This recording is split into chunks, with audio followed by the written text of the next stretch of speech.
añadió Jesús, en verdad os digo, yo soy la puerta de las ovejas.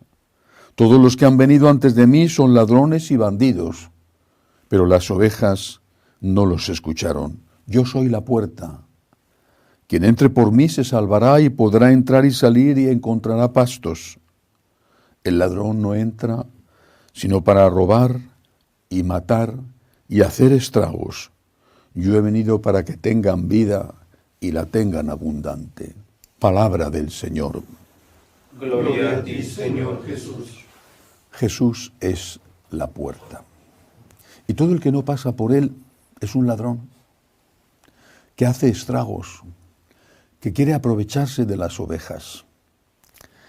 ¿Quién pasa por la puerta y quién no pasa por la puerta? Pasa por la puerta el que reconoce la divinidad de Cristo y su humanidad.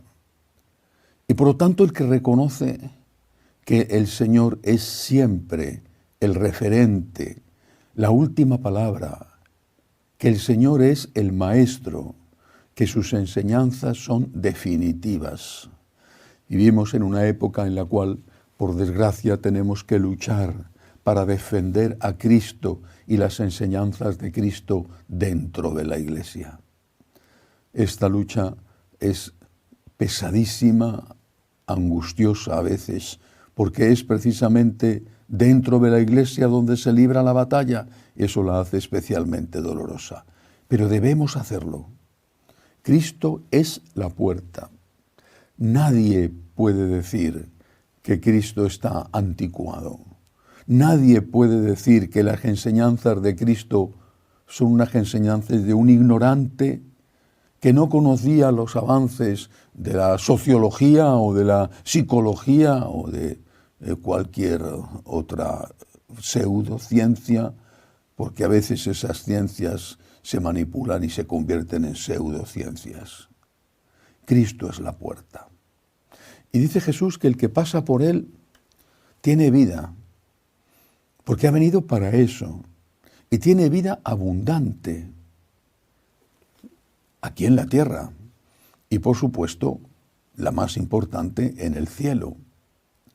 Y tiene vida aunque el seguimiento de Cristo sea un seguimiento fatigoso, aunque suponga esfuerzo, porque las cosas importantes en la vida siempre suponen sacrificio y esfuerzo.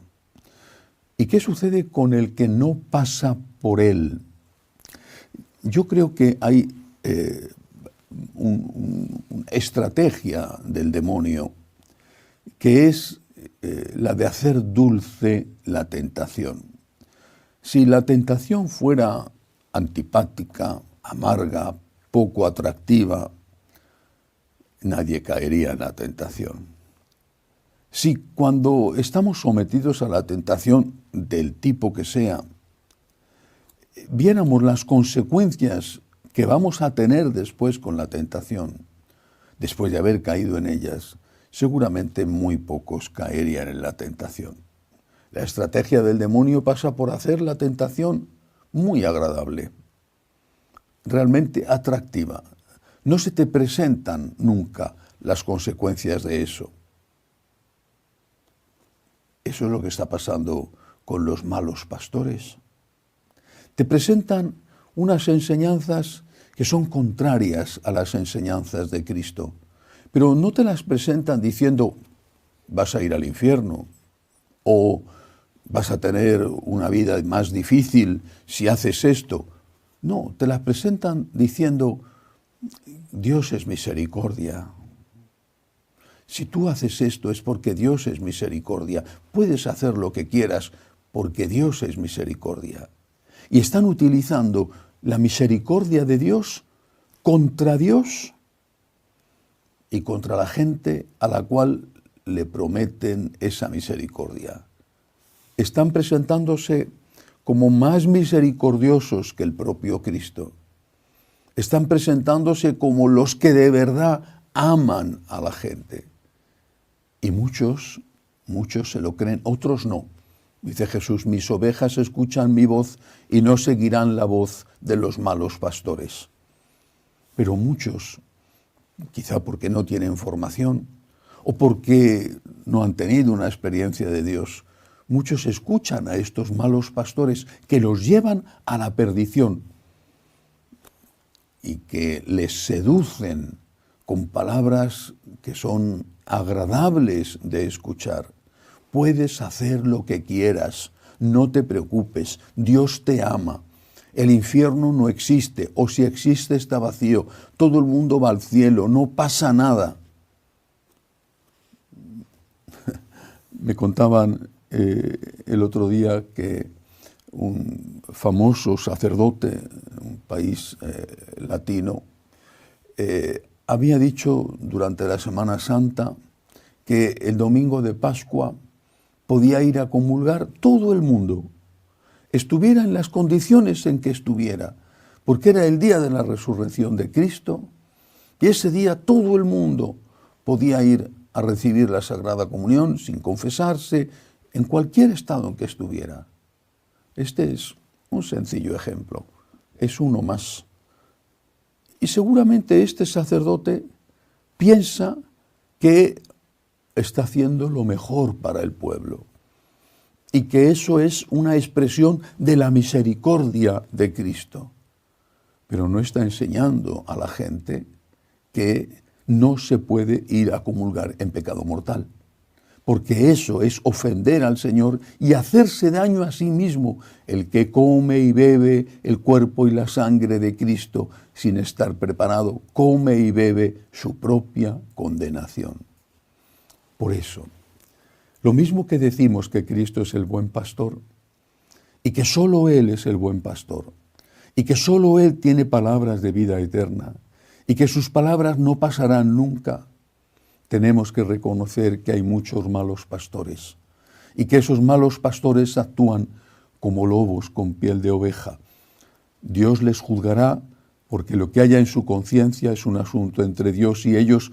Quizá esos malos pastores no lo fueron siempre y han sido engañados en su seminario o en su etapa formativa en algún momento por otros que los han hecho malos pastores.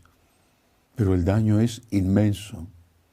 Hay que plantearse una vez más, ¿qué me enseña Jesús? ¿Qué nos enseña Jesús? Yo a quien sigo es a Jesús. Y esa es la voz del buen pastor. Y no quiero escuchar ninguna otra voz que no sea la voz del buen pastor. Entre otras cosas, porque quiero vivir en paz con mi conciencia en la tierra. Y Gloria a ti, Señor Jesús. Cuando Lutero, a partir de un texto de la carta de San Pablo a los romanos, sobre todo a partir de ese texto, deduce que basta la fe para salvarse sin necesidad de las obras, por supuesto Lutero está sacando un texto de su contexto, olvidando otros textos del propio San Pablo y olvidando lo que es muchísimo más importante, las enseñanzas explícitas de nuestro Señor Jesucristo en el Evangelio. La reforma de Lutero se basa en esas afirmaciones de que solo la fe basta, solo la Escritura basta. Y la Escritura interpretada como cada uno quiera interpretarla, aunque después ellos mismos establecen unas normas de interpretación, unas interpretaciones que, eso sí, son cambiantes en el tiempo. Pero quizá la afirmación central era esta, que solo la fe basta. Bastaba la fe. Bastaba la fe en Jesucristo. No importaban las buenas obras, no hacían falta. Si decías que tenías fe en Jesucristo, estabas salvado. Qué cómodo, qué fácil, qué promotor de irresponsabilidad, porque es tan fácil decir, yo tengo fe en Jesucristo, soy un ladrón, soy un asesino, soy un corrupto, soy un narcotraficante, soy un violador, soy uno que trafica con mujeres, pero tengo fe en Jesucristo. No importa si he asesinado a 200 y soy uno que se ha hecho rico a base de robar a los demás, yo tengo fe en Jesucristo. Demasiado simple para ser verdad. Repito, Lutero se equivoca porque interpreta una frase de San Pablo olvidando el resto de San Pablo, que es muy claro, y olvidando sobre todo las muchas veces que nuestro Señor Jesucristo habla de que la fe sin obras es una fe muerta, aunque esta frase es del apóstol Santiago. Ahora bien, sin tener razón Lutero, porque no la tiene, quizás sí tenga algo de razón. ¿Por qué? Porque efectivamente es necesaria la fe. No es suficiente la fe, pero es necesaria la fe. Es necesaria. ¿Y por qué es necesaria la fe? Lo dice el Evangelio de hoy al final. Voy a volver a leerlo. El que cree en el Hijo posee la vida eterna. El que no cree en el Hijo no verá la vida. ¿Qué significa creer en el Hijo? Significa creer que Cristo es Dios. La batalla principal que libramos dentro de la Iglesia Católica, desde la época del modernismo, por lo tanto hace más de 100 años, esa batalla es precisamente la batalla por dar testimonio de la divinidad de Jesucristo sin olvidar su humanidad. Cristo es Dios. ¿Por qué es esto tan importante? Porque estamos en Pascua, hay que volver a decirlo, porque el que ha resucitado es el Hijo de Dios, es Dios. Pero es que resucitó porque antes murió, y murió para salvarnos. Si Cristo no es Dios, su muerte no es muerte redentora, será una muerte lastimable, penosa, injusta, no es muerte redentora. Lo es porque Él es Dios. San Pablo, que sabía muy bien lo que decía, afirmaba, si Cristo no ha resucitado, somos los más desdichados de los hombres. Y añadía, pero Cristo ha resucitado. Ahora bien, si Cristo es Dios, y su muerte, porque es Dios, es redentora, y su resurrección nos abre las puertas del cielo cuando nos acogemos a su divina misericordia, si esto es así, sus enseñanzas también son enseñanzas de Dios.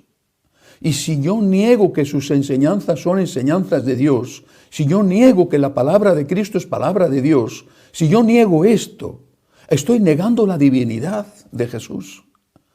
No, yo no logro entender cómo no se dan cuenta, como me parece tan evidente, y a la vez veo que hacen todo lo contrario, no me queda más remedio que deducir que no son tan tontos, porque es evidente, sino que han perdido la fe en la divinidad de Cristo. Siguen siendo sacerdotes o siguen siendo obispos, y tendrán su fe, la que sea, y quizá probablemente son mejores personas que yo. Ahora no entramos a juzgar las cualidades morales de este o de aquel. Pero ya no tienen fe en Jesucristo. En fe en Jesucristo como Dios. Si no se acepta íntegro el mensaje de Jesús sin modificar una coma, si no se acepta íntegra la enseñanza de Cristo, se está negando su divinidad. Vuelvo a leer el texto final del fragmento del Evangelio de San Juan que he leído hoy, con la última frase que no he leído antes cuando he repetido a propósito. Dice, el que cree en el Hijo posee la vida eterna. El que no cree al Hijo no verá la vida. El que cree en el Hijo. ¿Qué significa creer en el Hijo? Creer en la divinidad de Jesús, pero creer también en el mensaje de Jesús. Y cuando tú crees en el mensaje de Jesús, aunque te cueste mucho practicarlo, aunque caigas 70 veces 7, estás luchando por cumplirlo. Estás pidiendo perdón. Estás suplicando misericordia al Dios de la misericordia y estás recibiendo la salvación. Si tú crees en el mensaje de Cristo, unido a la fe en la divinidad de Cristo de forma inseparable, si crees en el mensaje de Cristo, vas a intentar cumplirlo. o al menos sabes que debes intentar cumplirlo y sabes que tienes que pedir perdón si no lo has cumplido. Basta con eso, al menos para empezar. En cambio, si te engañas a ti mismo diciéndote, el mensaje de Cristo es un mensaje humano que tiene que ser adaptado a los tiempos. La Iglesia tiene que cambiar, la Iglesia tiene que modernizarse. Llevo desde que tengo uso de razón oyendo esto en las iglesias y oyendo esto a los católicos y oyendo esto a tantos sacerdotes. La Iglesia tiene que modernizarse, la Iglesia tiene que ponerse al día, la Iglesia no puede estar en contra de los tiempos. Los signos de los tiempos son la nueva palabra de Dios por encima de las otras. Lo que opina la gente es la nueva palabra de Dios. Esto es negar la divinidad de Jesús. Y ahí viene el final del Evangelio de hoy. Terrible final. Dice, el que cree en el Hijo posee la vida eterna. El que no crea al Hijo no verá la vida, sino que la ira de Dios pesa sobre él. La ira de Dios pesa sobre él. Yo sé que como no creen en Dios, por lo menos no creen que Jesucristo es de Dios, deben de tener una fe ambigua, genérica sobre Dios, si es que la tienen. Como no creen en Dios, no creen en la vida eterna, no creen en el premio o en el castigo, no creen. Pero el hecho de que no crean no significa que no exista. No creen que estas palabras sean pronunciadas por Jesús, o al final dicen, como era un hombre, ¿qué más me da a mí lo que digan? Es terrible estar en manos de pastores ateos, o por lo menos no cristianos. Es terrible en qué condiciones están las pobres ovejas en manos de estos pastores. Pero esto es palabra de Dios y esto se cumple. El que no acepta su mensaje, la ira de Dios pesa sobre él. Se podrán reír de esto, de supercherías, no hay nada, o al final todo el mundo que salva, o todas esas herejías que dicen. Pero esto es verdad y esto se cumple. Y no quisiera estar yo en la piel de ellos cuando llegue el momento de la muerte. Dios sabrá lo que hay en su conciencia, Dios sabrá cuándo perdieron la fe, Dios sabrá, Dios les juzgará, y confiemos en que sea misericordioso, porque también nosotros necesitamos misericordia. Pero esta es una afirmación muy seria de Jesús. La ira de Dios pesa sobre ellos. Pidamos al Señor que su ira no pese sobre nosotros. Pidamos al Señor que no nos falte la fe y que hagamos todo lo posible. Yo soy el pan vivo que ha bajado del cielo. El que coma de este pan vivirá para siempre. Y el pan que yo daré es mi carne para la vida del mundo. Palabra del Señor. Gloria a ti, Señor Jesús. De entre los muchos problemas y confusiones que hay hoy en la Iglesia Católica, personalmente el que más me duele, me preocupa, no el único, pero el que más me duele, es la confusión que hay en torno a quién puede recibir la Eucaristía. Quizá esa confusión puede estar provocada quizá por un concepto equivocado de lo que es la Eucaristía. Es posible.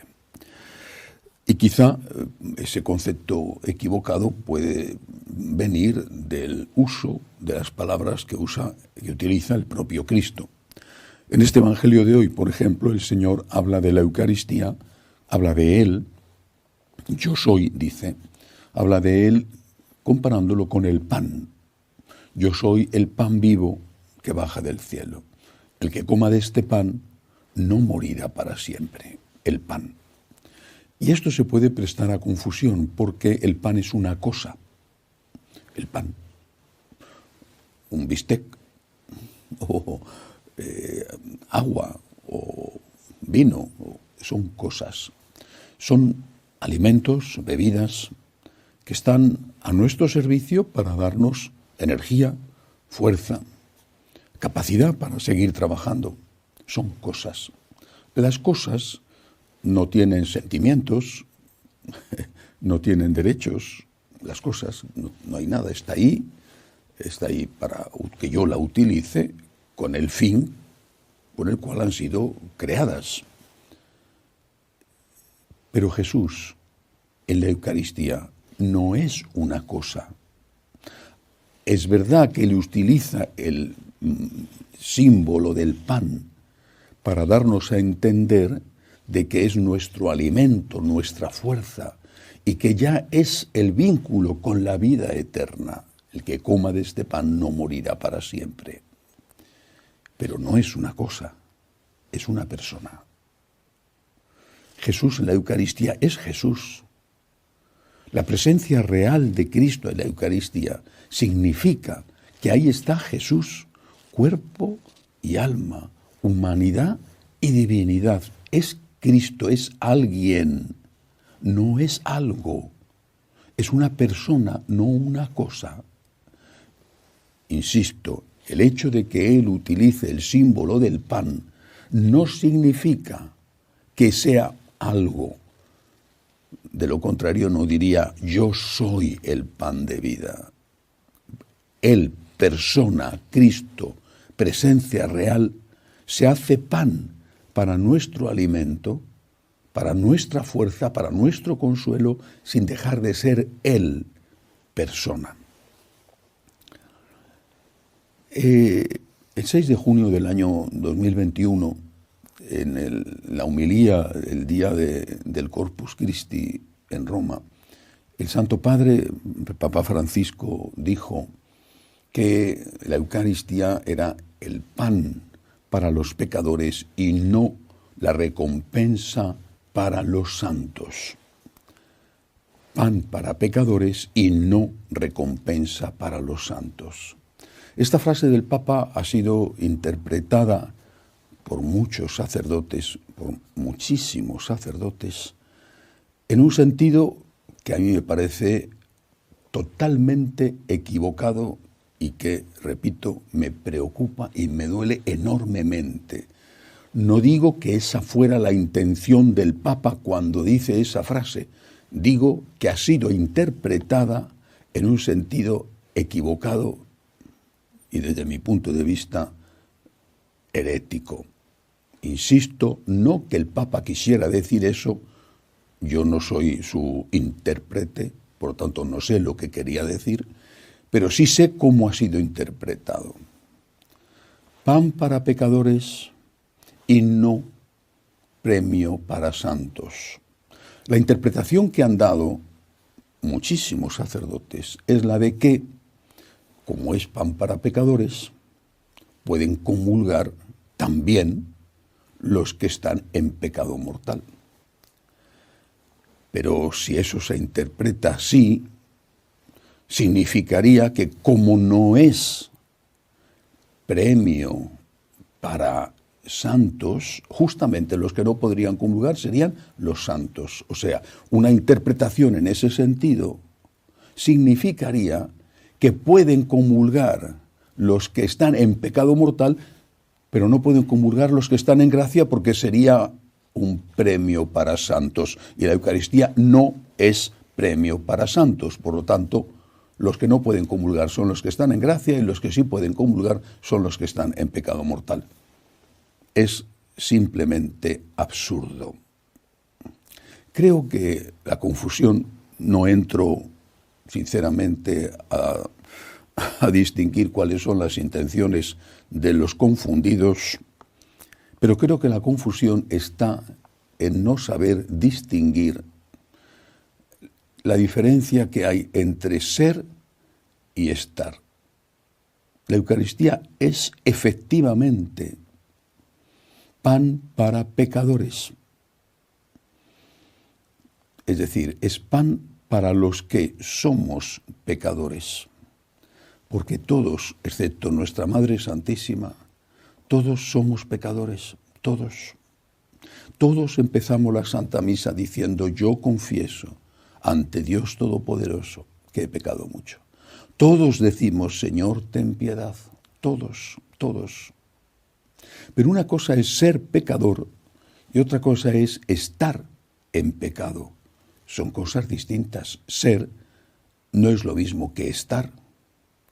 Yo soy un pecador, todos somos pecadores, pero no estoy en pecado. La Eucaristía es pan para pecadores, efectivamente, lo es, pero no para los que están en pecado. Para pecadores sí, pero para pecadores que están en gracia. Somos, pero no es lo mismo que estamos. Somos pecadores, pero no por eso tenemos que estar en pecado. Es una diferencia esencial, es una diferencia básica, sinceramente, que se aprende en el primer curso de filosofía. A veces me pregunto dónde les han regalado los títulos a algunos sacerdotes, dónde habrán estudiado, porque si no saben distinguir la diferencia entre ser y estar, pues no pueden entender muchísimas otras cosas, incluso sobre la naturaleza de Cristo. Es pan para pecadores, sí, pero no es pan para los que están en pecado, precisamente porque, siendo pan, es persona. ¿Cómo vas a abrazar a alguien al cual le acabas de clavar una puñalada y ni siquiera le has pedido perdón? ¿Cómo vas a estar en comunión con alguien? Comunión, comulgar. ¿Cómo vas a estar en comunión con alguien cuando a ese alguien le acabas de hacer daño? ¿Le acabas de hacer daño a él o le acabas de hacer daño a alguien a quien él quiere, a tu hermano? Si vas a poner tu ofrenda ante el altar y te acuerdas de que tu hermano tiene algo contra ti, vete primero a reconciliarte con tu hermano y luego ven a presentar tu ofrenda. Por lo tanto, vete primero a reconciliarte con tu hermano, vete a arrepentirte, vete a pedir perdón a tu hermano y a Dios nuestro Señor en el confesionario. Pide perdón en tu corazón. Seguirás siendo un pecador y necesitarás la Eucaristía, que es el pan para los pecadores. Seguirás siendo un pecador, pero ya no estarás en pecado. Esa es la diferencia. Y la segunda parte de la frase no es recompensa para santos, pues se puede interpretar bien diciendo que efectivamente la Eucaristía no es una recompensa. ¿Por qué? Porque no es un derecho para nadie. Para nadie. La Eucaristía es un don para todos. Es un don que el Señor nos regala y que no merecemos. Ni el más santo de los santos, y precisamente porque el más santo de los santos es santo, se ha atrevido nunca a decir, tengo derecho a comulgar. Cuando comulgamos, estando en gracia, sabemos que estamos recibiendo un don. Y decimos, es que lo decimos siempre, Señor, no soy digno de que entres en mi casa, pero una palabra tuya bastará para sanarme. Son las frases del centurión cuando había pedido a Jesús que fuera a curar a su criado enfermo. Señor, no soy digno, no soy digno. Pero esto no lo dicen los pecadores que están en pecado, sino que esto lo decimos los pecadores que estamos en gracia. Señor, no soy digno. Esto no es una recompensa porque soy bueno, porque el hecho de ser bueno, que no lo soy porque soy un pecador, el hecho de ser bueno o el hecho de estar en este momento en gracia, no significa que yo tenga derecho a ninguna recompensa. Al contrario, demasiado poco doy para lo que he recibido de Dios. Debemos de plantearnos las cosas de otra manera. Y la manera correcta de plantearla es esta. La Eucaristía es una persona. Una persona divina y humana. Verdadero Dios y verdadero hombre. La Eucaristía es alguien. Metámonos esto en la cabeza y en el corazón. No es una cosa. Es una persona. Es un corazón ardiente que nos ama. Es alguien que quiere abrazarnos íntimamente entrando dentro de nosotros. Es alguien que se ha quedado en la humildad de un fragmento de pan, de unas gotas de vino, para poder ser nuestro consuelo, nuestra fuerza, nuestra ayuda. Es alguien que nos grita desde el sagrario: ven a mí tú, que estás cansado y agobiado, y yo te aliviaré. Es efectivamente el pan para los pecadores, pero como es alguien, no podemos recibir, abrazar, dejarnos abrazar por ese alguien, si no hemos quitado de entre ese alguien y nosotros el daño que le hemos hecho. Es pan para los pecadores, pero no es pan para los que están en pecado. Si no comemos y bebemos en gracia de Dios, lo dijo